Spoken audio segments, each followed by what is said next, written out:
자, 오늘은 성경을 바르게 보기 위한 방법 두 번째 시간을 여러분들과 함께 가져보도록 하겠습니다. 오늘은 솔로몬의 성전이라는 이 제목을 가지고 솔로몬이 성전 건축을 한 사건이 단편적으로 볼 때는 그냥 성전 건축한 것이지만 그것이 구속사적으로 볼 때에 어떠한 의미가 담겨져 있고 어떠한 관점으로 우리가 성경을 바라본다는 것이 우리가 신앙생활을 하는데도 어떠한 영향을 끼치는지에 대해서 좀 더 깊이 이제 생각해보는 시간을 가지도록 하겠습니다. 역대하 3장 1절에 보시면은 이 솔로몬이라는 왕이 나옵니다. 솔로몬이 이제 성전 건축을 하는 상황에 대해서 설명하고 있는 구절이 나오는데, 이 본문은 많은 교회, 특히 대형 교회에서 목사님들께서 교회 건물을 증축할 때마다 아주 성전 건축의 당위성을 주장하면서 이 본문을 아주 단골 소재로 사용을 하고 계시죠. 성전의 화려함으로만 따져도, 그 웅장한 스케일만 따져도 성경 역사상 가장 찬란하고 영광스러운 시대를 상징하고 있는 건축물이라고 해도 손색이 없겠죠. 그래서 오늘날 목사님들께서 이 성전 건축의 당위성을 강조할 때에 이 본문을 사용을 하고 계신다는 겁니다. 정말 모든 것들이 금으로 치장되어 있는 그 화려한 외관이라든지 아니면 그 내부를 보더라도 정말 기둥 하나하나가 정말 저 헬몬산에서 튼튼한 백향목을 수송해 와서 그렇게 건축하는 그런 과정을 생각해 보면서 정말 오늘날 성전 건축의 교범처럼 롤모델, 지향점으로 이렇게 생각을 하고 있다는 것이죠. 성전 건축의 교범으로 생각할 수 있습니다. 그런데 이런 눈으로 볼 수밖에 없다는 것이 오늘날 교회들의 한계이고, 나아가서는 오늘날 신앙 행위 자체의 한계가 된다는 것입니다. 이 차이가 무엇이냐면, 이 모든 것들을 하나님의 전체적인 구속사적인 흐름에서 보지 못하고 이렇게 단편적인, 그야말로 바로 앞에 있는 정말 기복주의 신앙이라고 하죠. 바로 앞에 코앞에 있는 현실에 급급하는 신앙에서 벗어나지 못하는, 좁은 시야를 벗어나지 못하는 이유가 바로 성경을 단편적으로밖에 보지 못하는 것이고, 그렇게 본다는 것은 하나님의 뜻을 이 구속사적인 그런 관점의 안목으로 바라보지 못한다는 것입니다. 자, 이 두 가지의 이 차이점을 오늘 제대로 한번 설명을 해보자 하는데, 자, 그렇다면 지금까지는 이제 단편적으로 설교를 듣고 그리고 그렇게 바라보는 관점에 익숙해져 왔다면, 오늘은 이 부분에 대해서 어떻게 구속사적으로 바라보면 어떻게 의미가 바뀌는지에 대해서 한번 살펴보자는 것입니다. 자, 역대하 3장 1절에 나와 있는 그 표현을 보시면은 이제 솔로몬이 이 성전을 건축하는 이야기가 나오는데, 자, 이 솔로몬이 성전을 어떻게 짓고 어디에다가 짓는지에 대한 표현이 어떻게 나와 있느냐니까, 자, 예루살렘에 성전을 짓는데 그 장소가 예루살렘 모리아 산이다 라고 표현을 한다는데 이제 포인트가 있는 거예요. 자, 그러면은 우리가 이제 그 예루살렘이 수도니까, 이스라엘의 수도니까 예루살렘에 성전을 짓는 건 당연하단 말이에요. 그런데 그 예루살렘이 있는 장소가 어디래요? 바로 이 모리아 산이라는 것입니다. 자, 그 예루살렘인 거는 우리가 알아요. 그런데 이 예루살렘이 모리아 산이다라는 사실에 대해서는 너무 모르는 거예요. 예루살렘이 이 모리아 산이라는 곳에 이 장소가 있다는 거예요. 우리가 중국에 가보시면 티베트라는 고원이 있습니다. 저 히말라야의 산맥의 능선을 따라서 아주 고원지대에 국가가 형성이 되어 있는데요. 그 산 위에 도시국가가 거대하게 이제 형성이 되어 있습니다. 이와 같이 이 예루살렘이라는 곳은, 자, 이 해발 800m, 800m 고지가 되는 아주 높은 고지대에 있는 하나의 도시란 말이죠. 자, 근데 그 도시가 있는 산이 어떤 산이라고요? 모리아 산이다라는 겁니다. 우리가 이 성경을 바라볼 때 구속사적으로 본다는 의미를 가지고 보면 이 예루살렘이라는 말이나 이 모리아 산이라는 말에 얽혀져 있는 구속사적인 과정을 우리가 추적을 해볼 필요가 있는 거예요. 그 전체적인 흐름이 보여야 비로소 이 솔로몬의 성전에 얽혀져 있는 이 구속사적인 의미를 우리가 제대로 도출할 수가 있게 되는 거겠죠. 이 모리아 산이라는, 이 예루살렘이라는 것에 담겨 있는 구속사적인 흐름이 이 전체적인 드라마가 어디에서부터 시작이 되는가? 자, 그 역사가 어디에서부터 시작이 되는지를 쭉 살펴봐야 되겠죠. 어디서부터 드라마가 시작이 되는가? 바로 아브라함에게서부터 시작이 됩니다. 아브라함 때면은 창세기 22장. 이 아브라함 때의 배경을 살펴보면 아브라함에게는 독자 아들이 한 명 있었는데 이삭이었죠. 근데 하나님께서는 아브라함이 하나밖에 없는 그 독자 이삭을 바치라고 명령을 하시죠. 자, 근데 그 이삭을 어디다 갖다 바치느냐? 모리아 산에다 갖다 바쳐라. 모리아 산에다가 갖다 바치라고 하시는 거예요. 이때 당시 이제 아브라함이 살던 곳은 브엘세바라는 장소였어요. 그 장소가 어디냐면 여기 이제 갈릴리 호수가 있고 여기 이제 사해바다가 있습니다. 요단강이 흐르고 이 옆에 이제 모리아 산이라는 곳이 조그맣게 있다고 한다면, 자, 아브라함이 살던 곳은 요 밑에 지방이었어요.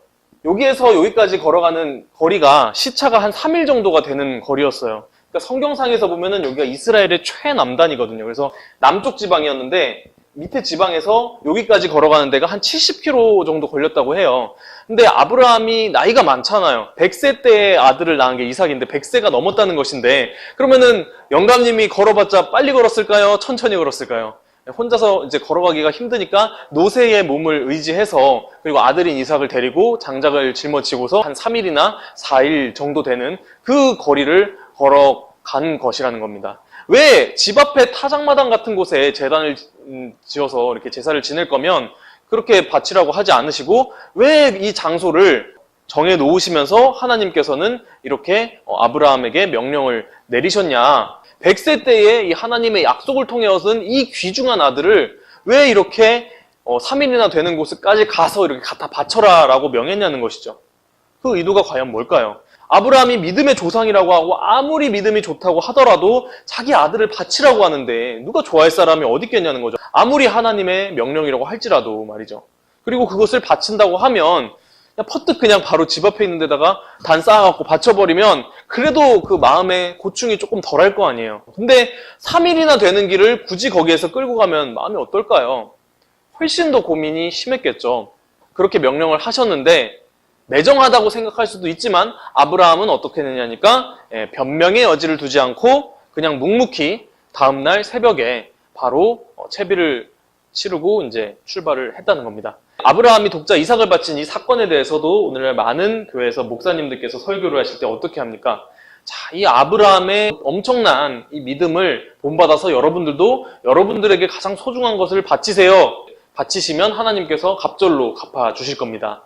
또는 이제 이삭의 포인트를 맞춰서 충분히 도망갈 수 있었음에도 불구하고 아버지의 명령에 따라서 묵묵히 순종한 것처럼 여러분들도 하나님의 뜻에 순종해야 됩니다. 라는 식으로 이렇게 아주 단편적이고 교훈적 설교를 한다는 거예요.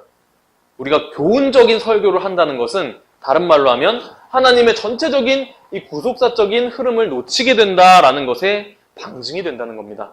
그런데 이 전체적인 흐름 상에서 아브라함이 이 모리아 산에 이 독자 이삭을 바친 것과 그리고 솔로몬이 하나님의 거대한 성전을 짓는 이 두 가지의 사건이 아주 구속사적인 정통의 맥통에 있다는 거예요. 무엇을 매개체로 해서요? 바로 이 모리아 산이라는 것을 매개체로 해서라는 것이죠. 자, 많은 사람들은 단지 이제 아브라함이 이 독자 이삭을 바치는 사건에 대해서 단지 순종을 하느냐 안 하느냐, 바치냐 안 바치느냐, 이 단편적인 사실 하나만을 가지고 하나님께서 아브라함을 시험하기 위한 것이다 라고 이렇게 생각을 한다는 것이죠.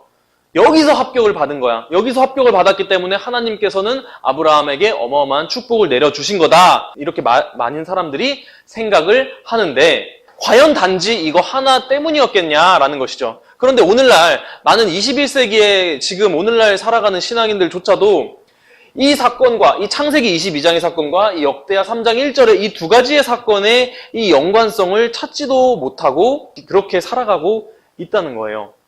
이게 구속사적으로 성경을 바라보는 그런 훈련이 안 돼 있기 때문이다라는 겁니다. 자, 그렇다면 이 구속사적인 흐름으로 바라보면 어떻게 봐야 되는 것이냐? 자, 하나님께서 이 3일이나 되는 길을 가서 아브라함에게 제사를 바치라 라고 말씀을 하셨을 때에는 단지 이 아브라함의 한 사람의 신앙을 시험하기 위한 것이었겠느냐? 네, 그것이 아니라 하나님께서는 아브라함에게 어떤 약속의 땅을 선물로 주시죠. 그 땅이 무슨 땅이었죠? 가나안 땅을 주셨습니다. 그런데 그 땅을 주겠다고 하실 때 그것만으로 팽개쳐두지 않으시고 더 구체적인 프로젝트까지 하나님께서는 보여주신 거예요. 예언을 통해서. 그 예언이 무엇이냐? 앞으로 여기다가 네 후손들이 나라를 세울 것인데 그 나라의 수도를 모리아산, 그 이삭을 제물로 바치려고 한 그 장소를 수도로 삼아라! 고 이제 수도를 점지를 해주신 거예요. 우리가 사극 같은 데 보면 나라를 세울 때 이 수도를 세우는 것이 굉장히 정책적으로 중요한 과제잖아요. 그런 중요한 과제를 중요한 것인 만큼 이 수도를 지정을 해 놓으신 거예요. 그 중요한 과제를 하나님께서는 이 아브라함에게 나라를 주시겠다는 그 약속과 함께 그 나라가 세워질 때에 그 수도를 여기로 잡을 거다라고 말씀을 하시는 거예요. 여기로 잡으라고 직접적으로 말씀하시진 않았어요. 하지만 그냥 제사만 지내라 라고 말씀하셨지만 그 제사를 지내라고 말씀하신 그 하나님의 의도는 여기가 앞으로 너희 훗날에 너희 후손들이 세울 나라의 수도로 세워질 곳이란다.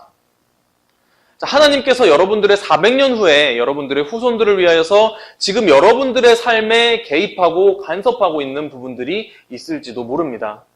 여러분들의 400년 그러니까 너무 뭡니까? 여러분들의 40년, 아니 여러분들의 4년 후에 있을 미래의 일들을 위하여서 지금 여러분들의 삶에 개입하고 생각으로 여러분들의 삶을 이끌고 인도하는 그런 흐름들이 있을지도 모르는 겁니다. 그 흐름에 순종하셔야 돼요. 이것이 구속사적인 순종인 겁니다. 만약에 아브라함이 이 하나님의 말씀에 순종하지 않았더라면 어떻게 됐을까요? 이 하나님의 전체적인 구속사의 흐름이 엉켜버리고 망쳐버리는 결과에 이르겠죠. 그러니까 하나님께서는 이 이삭의 사건을 통하여서 1000년 후에 무슨 일이 일어날 것까지 다 계획하고 예비하고 계셨다는 거예요. 자, 그러니까 이 아브라함이 이것을 순종했기 때문에 하나님은 미리 400년 전에 이 수도의 장소를 점지를 해 놓으셨는데 그것이 이루어진 것은 아브라함으로부터 1000년 후에 이제 다윗이라는 왕을 통하여서 이 나라의 수도를 세워지게 됩니다. 그러니까 하나님은 이삭의 사건을 통해서 1000년 후의 일을 미리 예언을 하시고 구속사적인 이정표를 세워 놓으셨다는 거예요. 자, 그리고 거기에 이제 이 다윗의 아들 솔로몬을 통하여서 이 예루살렘의 성전이 지어지게 된다는 것이죠. 이 하나님의 성전이 세워졌다는 것은 이 하나님의 성령께서 이곳에 임재하셨겠다는 뜻이 되겠죠. 여기다가 내가 이제 수도를 세우고 내가 여기에 강림할 거다라고 하나님께서는 선포하신 거나 다름없다는 겁니다. 그리고 거기에 이제 성전이 이제 세워짐으로써 1000년간에 걸친 하나님의 계획이 완결되는 듯 했다 이 말이에요. 자, 그런데 이것이 완결이라면 이 하나님께서 이렇게 역사하신 이 성전이 영원해야 될까요? 안 영원해야 될까요? 영원해야 되겠죠. 그런데 이 역사를 살펴보면 어떻게 됩니까? 불과 이 몇백 년도 채 가지 않아가지고 솔로몬 바로 다음 때에 왕국은 남북으로 쪼개지고 그리고 남유다는 이 아수르한테 패망을 당하고 북이스라엘은 바벨론에게 포로로 잡혀가면서 이 나라가 산산이 조각이 나버리고 이 성전도 정말 휘황찬란하고 그야말로 삐까뻔쩍한 이 성전도 갈기갈기 찢어지면서 이방의 창고에 처박혀버리는 아주 처참한 말로를 맞이하게 된다는 것입니다. 1000년을 설계해가지고 이 집을 한 채 지었는데 그것이 30년도 못 가서 무너지면 이게 뭐예요? 그것이 끝이 아니라는 거죠. 이게 하나님의 진짜 역사의 정말 완결이라면 하나님의 비참함으로 끝나는 드라마가 되겠지만 이것이 끝이 아니라는 것이죠. 자, 우리가 드라마 좋아하시잖아요. 드라마 볼 때 주인공이 죽으면 어떻게 됩니까? 막 죽을 듯이 총을 막 몇 발 맞았는데도 쓰러질 것 같이 막 죽을 것 같이 막 아파 죽겠는데 근데 주인공이 죽으면 드라마 끝나야 돼. 그럼 어떻게 해요? 주인공이니까 믿어야지. 안 죽을 줄로. 그러니까 믿어야 되죠. 여러 가지 우여곡절 끝에 정말 바벨론 포로 생활을 하다가 70년 만에 이렇게 회복이 되어서 나와가지고 하나님께서 거기서 선지자를 불러가지고 성전 지으라. 그 성전도 아주 시궁창 같은 정말 예전에는 그 삐까뻔쩍한 금으로 지었다면 정말 그 다음에는 흙덩어리 같은 걸로 겨우겨우 조물조물 지어가지고 그야말로 껍데기만 만들어가지고 그렇게 정말 이 모양 저 모양으로 해갖고 역사는 흘러 또 이뤄가는 거예요. 그렇게 아브라함에서 이 솔로몬까지 1000년으로 이 전체적 역사가 흘렀다가 솔로몬의 때부터 해서 또 1000년 후에 어떠한 사건이 이 장소를 매개체로 해서 일어나는 사건이 있는 겁니다. 그것이 무슨 사건이냐? 바로 이 구속사의 포태는 어디서 터지죠? 바로 이제 예수님 때에 터지는 것으로 모든 구속사의 절정에 이르는 것이라는 겁니다. 그 절정은 이 이삭이 드려질 뻔했던 그 자리, 숫양으로 대신 죽어줬던 그 자리에서 예수님께서 십자가를 지고 돌아가시는 드라마로 귀결이 되는 것이고 절정에 이루어지는 거예요. 이삭이 죽을 뻔했던 사건과 이 수양의 죽음은 무엇의 예언이었을까요? 모형론 우리가 배웠죠. 예수님의 죽으심에 대한 모형이었고 암시였고 복선이었고 예언이었다는 것입니다.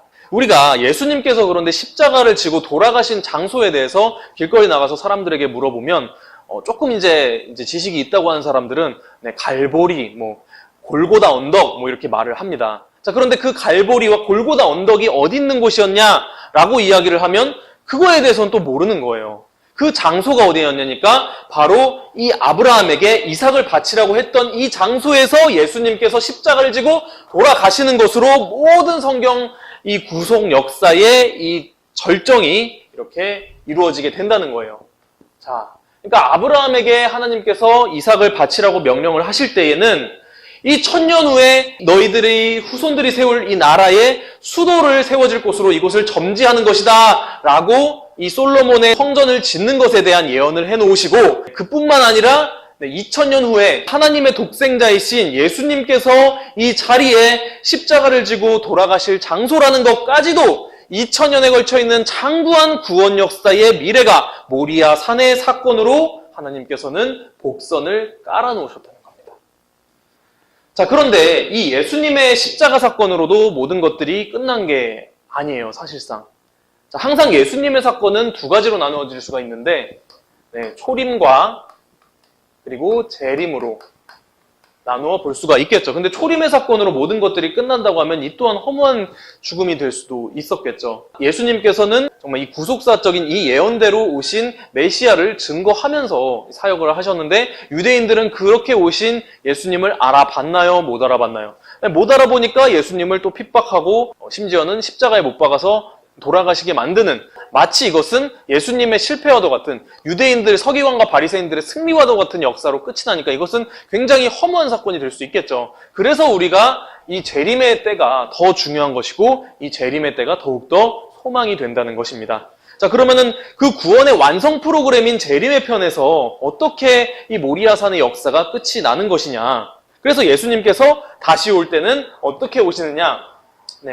이제 계시록 14장 1절에 보시면은 이제 또 내가 보니 시온산이라는 산이 있는데 거기에 이제 예수님께서 어린 양이 시온산에 서 있고 그리고 그와 함께 14만 4천이 서 있더라라는 것으로 모든 전체적인 구속 역사의 전체적인 흐름이 이제 마무리가 되는 것입니다.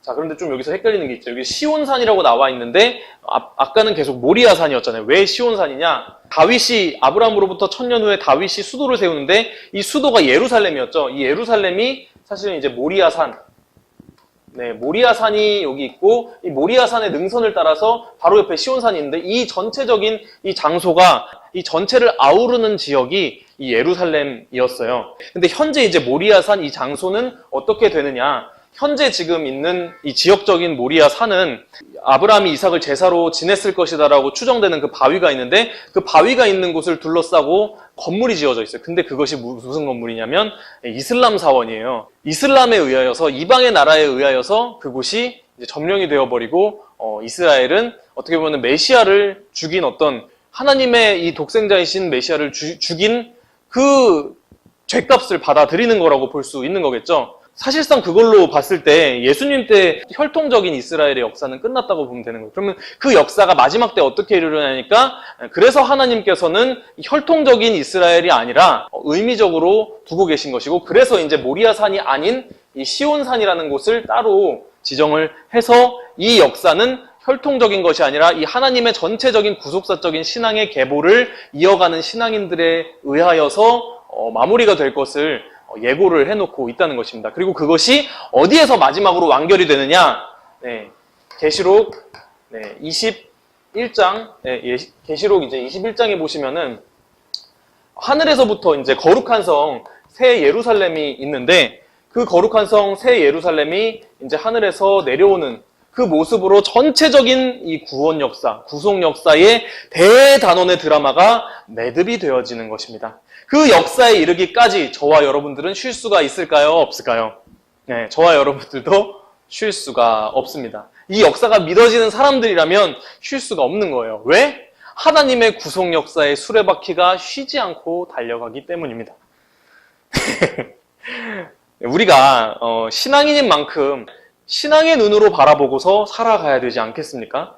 하나님의 전체적인 스케일을 품은 그런 신앙의 눈으로 바라본다면 절대 하루하루를 가볍게 우습게 보내지도 않겠죠. 일희일비하는 그런 모습으로 기복타는 모습이 될 수가 없다는 겁니다. 어떠한 시련이 찾아와도 어떠한 고난이 오더라도 그것은 나를 단련시키고 나를 성장시키는 과정이라 생각하고 그 흐름을 탈 수 있어야지만이 하나님의 전체적인 구속사 이 흐름 안에서 신앙생활을 해나가는 신앙인이라고 할 수 있는 거겠죠.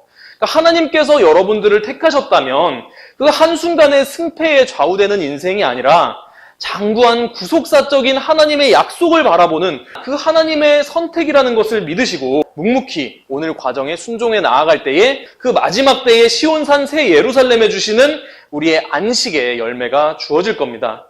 여기에 이르기까지 묵묵히 깨어서 게으르지도 말고 타협하지도 말고 최후의 승리자가 되는 저와 여러분들이 되기를 주님의 이름으로 축원을 드리면서 오늘 이 시간 마치도록 하겠습니다.